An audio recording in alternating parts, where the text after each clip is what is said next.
But I saw your kids at WrestleMania 30. When they look back now, I mean, and I can't believe, dude. I mean, it's been so long. How old is Noel? Noel's 20.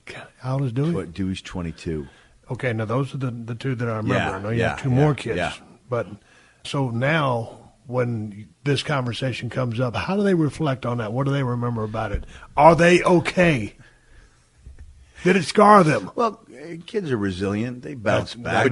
Go-to patented answer, yeah. You know what? By the time I even found out how badly they had taken it, they seemed to have recovered. But it didn't assuage my concerns. I felt terrible. And then they started thinking that every day I went to work, this is what happened. Be like that. And they started getting old enough to realize that all those years of saying, "Oh, Daddy's fine, Daddy's fine." They were coming to a point where my body was really starting to show the wear and tear, where I was limping really badly. I'd realized, kicking a ball back and forth. That ball didn't travel exactly to me. I wasn't getting to it. I had no lateral movement, But it was really, from Vince's standpoint, the head injuries, that caused him to say, "You just had." There's a guy, and I'll be glad to, to say bad things about Vince from time to time, but deep down, and I've had this, conversation with people, like deep down, I think Vince is a really good guy with a couple of quirks. He's a good dude, man. I mean, that guy, hey, straight up, he wouldn't ask you to do anything that he would not do himself. If Vince McMahon gives you his word, you don't need a piece of paper. He's a man of his word. Yeah. Man, I've had high times and low times with him and times in between. I always tell people, man, I learned more working for Vince McMahon than I did in 5 years of college. And I don't know, I just had a good, don't get me wrong. I mean, you saw the Austin McMahon feud, you were there. Yeah. And, at times some of it was a shoot. But, I love the guy. I think he's a cool son of a bitch. There'll never be another one of him. He's the most unique individual I've ever met. Nah, you put three guys in a room who've worked for him, and sooner or later they come around to Vince. And some guys are bitter, but most of the time you have the biggest smile on your face.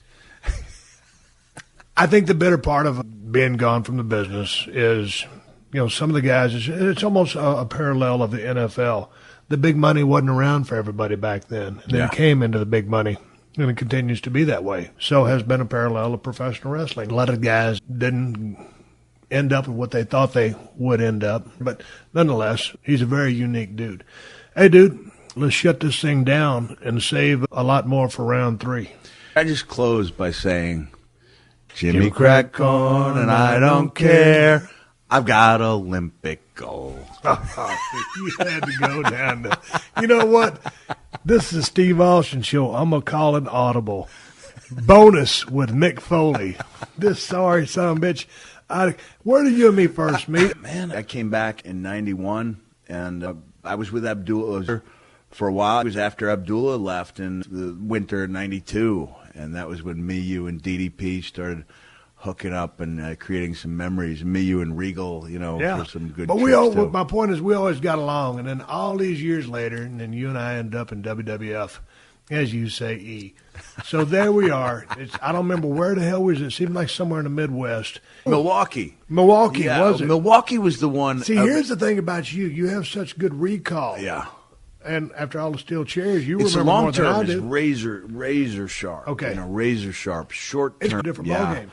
When I did and I don't mean to leave on a downer, but when I did that impact test, when I went there, and I didn't know how to game the test. Apparently, there's guys who know what the test consists of and try to do poorly on it, so that after an injury, they don't drop off. They're working it. Yeah, which is just doing themselves a disservice. Right. But I took that test, and I was answering all the questions, and then when they come around, and I realized this is about my short-term memory, and it's gone.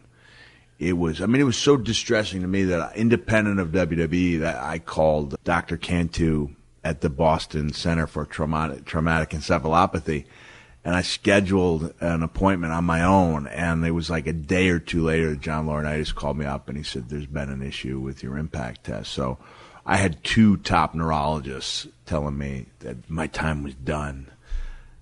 I guess we're done here. No, because we're going to leave on a high note. When did the Shrimp and Ain't Easy? That was a house show or television taping? It began as a way to say, hey, watch Steve. But somebody recorded, no, this because it's on record. You know what? I might be mixing up the few because we went to it a few times. The climactic one, in my opinion, was Shrimpin' Ain't Easy, Pimpin' Ain't Easy, Chimpin' Ain't Easy. Yeah, I'd have to go back and see it. I think I'm actually confusing it with the one in Milwaukee where that was the promo where Rock would come out and talk about your monkey ass and Kane. No, this was what did Jericho come out on this one? I don't know. I can't remember. I'm thinking of the 4-way in Milwaukee where none of us could stop laughing. But and the thing was, as soon as one of us came up with a new gimmick, of course, the next guy's got a top hat, and it was a deal where I ain't got no hair. I got a mustache and a goatee, so I'm laughing. Yeah. And then you put your hand I got my left arm. Yeah. It's like I'm trying to see what time it is right by my mouth so no one can see, the very intense Stone Cold Steve Austin, of course, who we know does not have a sense of humor, laughing. It was absolutely ridiculous. We got to leave on one more high note. I had hurt my neck, but they still needed me at the house shows to help draw a house and to keep me, into people's eyeballs and be present. Is this the Popcorn Angel? Yes. Yourself and Owen Hart were working a program, or y'all working on the road. And who's I out there? You were out there as my second. I was there as your second. And we almost got you to laugh. And then we said, all right, we're going to go all out. And we'd find the different foreign objects. And this is when I realized, those hardcore rules, anything goes, could be played one of two different ways. One was the way I specialized, like that heavy concrete, high impact stuff. But I also learned in '97 from like beeling Triple H off the top rope by his nose with a pair of salad tongs, that you could have some fun as well. And so that night, like the killer gimmick was the Santa sack size of popcorn that you'd have in the concession stand. And Owen started hitting me with that bag, and a couple nights before in Anaheim, I'd unloaded like a box of 1,000 soft drink lids. And as they're floating down, No, his knees are buckling. And so we almost had you there, and we finally come back. And I remember, there was some concerns. I think we were in Northern California, and Dave Meltzer from The Observer was going to be there. We didn't want to stink the place up with Meltzer rating us. And then it was like, you know what? What type of men are we? Like we're gonna go out of our way to make this the worst match possible if it involves popping Stone Cold. So Owen started hitting me with that Santa sack size of popcorn. And when I went down, it appeared to the naked eye like I was just like flopping about aimlessly. But in truth, that wasn't the case. I was creating an angel out of the debris of the popcorn. And when I got up and you saw that angel with the plus-size ass, yeah. I saw what you were doing from the get-go. Mick Foley's laying in the middle of a ring. There's literally, if you waited, it'd be 10 pounds. It was like a 50-gallon bag or more of popcorn in the middle of the ring. You're laying in the middle of it, spreading and closing your arms and your legs over your head, making a snowman is what I would call it. And I'm like, Jesus Christ, I got my head on the mat. I'm laughing my ass off. It's the stupidest thing I've ever seen. It was a bag full of those was the weapon at hand. And as those things were raining down, and it wasn't Owen or you go, Owen was the one. Because Owen was the hokiest seller of all time. The knees buckling. Yeah. But it was that next night, and the line that made me, where we knew we'd done it, we see you laughing. And we see that back shaking, a big back. Like you said, the head's turning bright red. You got your arm over but everyone could see that you're laughing. Yeah. And we're the only two people who could hear you go, you guys are the shits. You guys are the shits. You're the shits. Go home. I'm laughing my ass off. Dude, this reminds me of one other time. For some reason, Tony Atlas was working with Sting in WCW. Do you remember this occasion? I do. And it was a jump spin kick that you know the story. What were we doing at ringside? I can't remember. But they were having an awful match. Right. It was somewhere in Charleston, South Carolina, some little town, and I can't remember what happened, but that was the only other time I can really remember being ringside. I thought she was involved with the match. I didn't remember. I think we were just watching from afar, and Sting Hall of Fame wrestler. Yeah, I don't know Sting very well, but I love him to death and respect him. Sting needed someone. He needed some substance to bring out the best in him, and he didn't have it. He didn't have it that night. And Tony Atlas, I love him to death. One of my old travel partners as well. One of the strongest human beings in the world. They had the god-awfulest match that night. And Tony's going with the old spot show stuff. Tony's Paul, like, this is not working in a main event. We're a international touring company. You can't go after you've seen, Pillman and Brad Armstrong, and you've seen Jushin Liger. And you can't go out there with referee pulled my hair. And they tried, and it was just us. We're going to go out on this story. What was the funniest thing that ever happened to you in the ring? I'm going back. This is the Milwaukee story that I mixed up. It was that, and I don't know if I can properly, and especially given that Rock is now Hercules, it's difficult to think of him in this way.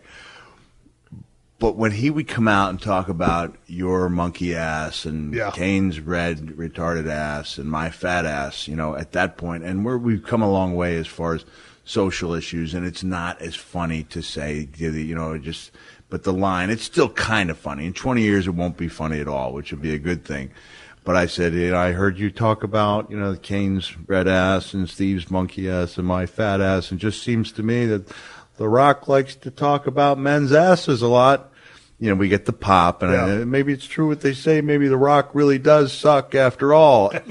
Like, no. And when I got out of the ring, I couldn't even cut my promo because all I could think of was Rock wiping away the imaginary load from this larger-than-life penis that doesn't even exist. I went to open my mouth, and all I could think of is The Rock with this imaginary load on his face, and I couldn't stop. No one even knew why I was laughing. You guys hadn't even heard the conversation, and I thought, oh man, I'm in trouble because this is a sold-out house.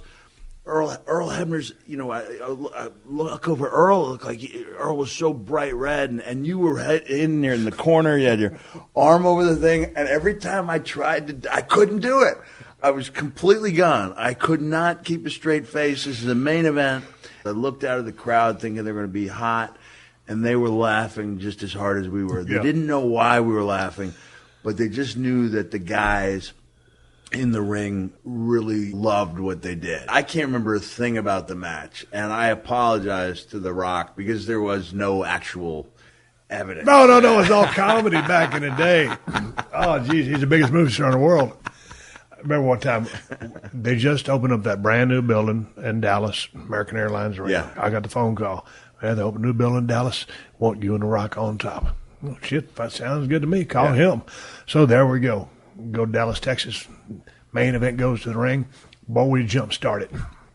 All of a sudden, I back Rock into the corner and start teeing off on him. He's about to go do a movie or something, but, so I was missing him by a mile. And I threw about 6, 7 hard ones. He spun me around, started throwing. He missed me by a mile, about 6, 7 shots. I looked at him and said, God damn, one of us got to hit one another sooner or later. We're going to kill this son of a bitch right off the bat. It was the shits. Oh. We had a great time. Anyway, hey, I'm sitting here talking to Mick Foley. This was the second part of a two-part gimmick here on the Steve Austin Show. We're all over the page because I've known this guy forever. To cover everything in a chronological fashion would be a disservice to the time that we've spent together and the fact that I'm not a bona fide journalist. Mick Foley will return to the area soon or whenever he does, and we will pick up right where we left off. Good Lord willing, the creek don't rise, and then he wants to come back on the show. Hell, you might have had a shitty time. No, we've been talking about it for a long time. Couldn't do it by phone, and I'm glad we held out, and I hope, lived up to people's lofty expectations. I got into starting doing this podcast thing, Mick, and I talked to a lot of people on the phone. I Skype with people, and sometimes there's a little bit of lag time there. Yeah. And when that sound hits your earphones, it's a little bit of a clusterfuck. And I knew with our background, I just didn't want a phone call with you. You want it to be as good as it can possibly be. And Jim Ross, my buddy's doing a hell of a job down there in Norman, Oklahoma. His show drops every Wednesday. It's the Ross Report. I know you did his show a while back. Yeah. So anyway, just a plug to @JR's Barbecue on Twitter. Speaking of Twitter, I'm talking to @Real Mick Foley. Yes, there's the fake one out there. Don't follow that son of a bitch. His website, is realmickfoley.com. You can catch all his comedy dates. He's on the road doing his thing. And I said comedy, but it's stories. It's a one-man story time. It does really. Hey, you ain't made a motherfucker cry yet, have you? At your show? No, I mean embarrassing them. No, just cry, because your show was so bad. No, your show's about a good time, and yeah, it is. People leave.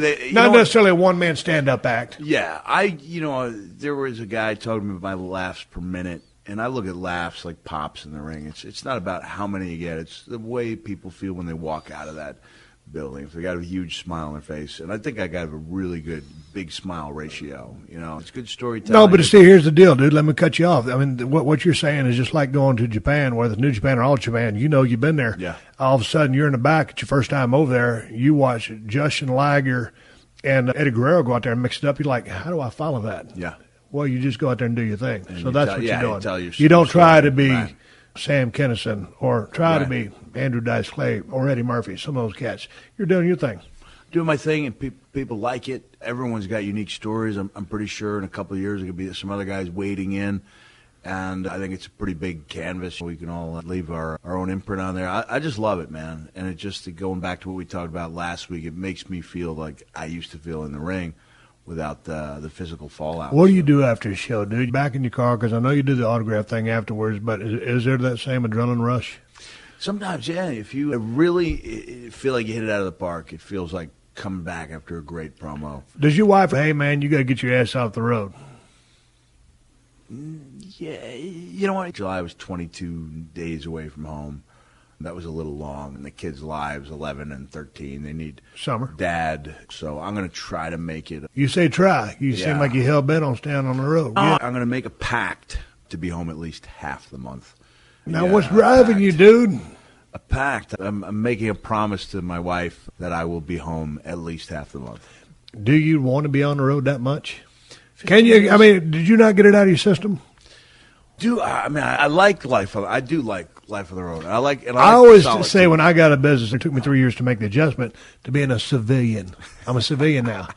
Can you not return to civilian status? I wrote about this in 2007 in Hardcore Diaries. It's like the Bob Seger song. He wants to live like a young man with the wisdom of an old man. He wants his home in security. He wants to live like a sailor at sea. And then Bob's this beautiful loser. You realize you can't have it all. I can have my fun. I can make my money. I go home, and it's quality time. That's one thing. I remember Jake Roberts gave me a book called The 60-Minute Father about maximizing your time when you're home. So, I mean, when I'm home, I'm pretty good. We spend a lot of time. The new documentary, I Am Santa Claus, will be dropping in theaters and on DVDs right around Thanksgiving. And one of the things I'm really thankful about is that my son, Huey, is in it quite a bit, and my son Mickey a little bit as well. It's kind of like they're beyond the mat, like their experience with their dad, but doing something so much more peaceful and serene. It's interesting because next time you come back, as I sit here in my little office at 316 Gimmick Street in Los Angeles, California, Mick Foley's got a green shirt with Santa Clauses all over it. I want to understand what your infatuation is with Christmas. But before we go, one last story. When you got inducted into the WWE Hall of Fame, right? How satisfying was that to you? Did that validate everything that you'd done because you'd had as many naysayers that you did that you were just a big bump guy? Or did you have a chip on your shoulder? Was there something to prove? Was it just a deep down satisfaction for you as your contributions to the business that you and I love? I always had this sense that I wouldn't let anyone define my career by whether or not I was inducted into a Hall of Fame. At the end of the day, it's Vince's, decision. And I even said, I would tell them, I would say, well, if it's a big deal to my kids, I guess I would. And the game changer for me was the day that I got a call from Kevin Dunn, and I was working for TNA at the time, and Kevin asked me how I would feel about WWE mentioning my book on their show, which is unheard of, Yeah. And so I went in and we watched that show together. I didn't tell my kids they were thinking about mentioning it. And the moment that they mentioned that Michael Cole and the King mentioned the book, it was a moment I changed my mind and said, if I'm asked, I'll go in. No conditions. Oddly, up until a day or two before the Hall of Fame induction, it had been brought to my attention that my TV time might be cut for Donald Trump. And I let that get to me. Like, I let things get to me about every 6 months, to the point where I called up my daughter and told her I didn't want anyone coming. I didn't want to give anybody the power to, to hold over me. I was going to make this as unimportant as I could, and that way the blow would not be as devastating when I was cut from TV. And luckily, by the time I got on the stage, it didn't matter to me that I was on first. I never looked at it like it was anything but the biggest event in my life. I understood from a certain vantage point or perspective that this may be my last opportunity to address an audience that size in my life, especially for that length of time with my own stories. I might be able to go back out there with something that someone else had written for me under some serious time constraints. And I was in the Garden, which meant so much to me. I had my family with me. I had friends who'd been with me since I was 12. And it was the Garden where I had gone and seen Snuka dive off the top of the cell. And I just had this feeling of acceptance that I was going to enjoy the moment, and I did. I mean, the moment when the one thing I regret is when I dropped the elbow on Jericho and I got up and I yelled, "You Adrian," I did it. I'm thinking, go home, and I didn't go home. That would have made it a perfect night, And then I had Santa come out at the end to surprise. It was a great night. It didn't bother me at all that I was on first. I was glad that I had Terry, and I'm not a celebrity or not somebody who'd been picked for me, that I was able to make that choice, and that Vince didn't want us talking about him, thanking him, which I could appreciate. And so it didn't validate everything for me, because honestly, those guys make me feel like I'm in the Hall of Fame.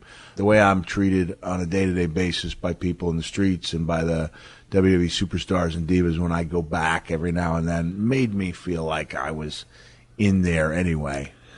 Well, next time you come back, I want to talk to some of those barbed wire death matches, all that bullshit, and I mean that with respect you was doing over Japan, some of that crazy shit.